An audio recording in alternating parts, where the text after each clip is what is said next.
আসসালামু আলাইকুম ওয়া রাহমাতুল্লাহি ওয়া বারাকাতুহু। সম্মানিত সুধী, আপনারা সকলে কেমন আছেন? আশা করি অনেক ভালো আছেন। আমরা ইতিপূর্বে আলোচনা করেছি হজের ফরজ কয়টি। আজকে আলোচনা করব হজের ওয়াজিব কয়টি। তো হজের ওয়াজিব হলো 6টি। 1 নম্বর ওয়াজিব হলো 9 জিলহজ।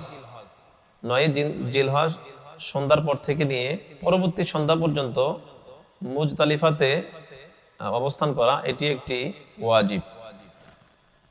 দ্বিতীয় নাম্বার ওয়াজিব হলো বাইনা সাফা ওয়াল মারওয়া, সাই করা। সাই বাইনা সাফা ওয়াল মারওয়া, সাফা মারওয়া পাহাড়ের মাঝখানে সাই করা। তৃতীয় নাম্বার শর্ত হচ্ছে মিনাতে শয়তানকে কঙ্কর নিক্ষেপ করা, অর্থাৎ শয়তানকে যে জায়গায় ঢিল বলা হয়, ঢিল মারা। এটা মিনাতে শয়তানকে 3টা জায়গা আছে, ওখানে কি শয়তানকে পাথর নিক্ষেপ করতে হবে। চতুর্থ নাম্বার হলো কোরবানি করা।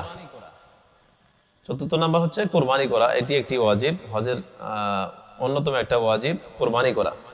পঞ্চম নাম্বার হচ্ছে হলক করা। ওমরা করার পরে, মানে ওমরা অথবা মানে হজ করার পরে হলক করবে। পুরুষরা হলক করবে এবং মহিলা যারা আছে তারা কসর করবে। হলক অথবা কসর করতে হবে। কসর হচ্ছে চুলের আগা থেকে একটু কেটে দিবে, আর পুরুষেরা হলক করে ফেলবে। হলক করার মাধ্যমে তারা পাক হয়ে যাবে।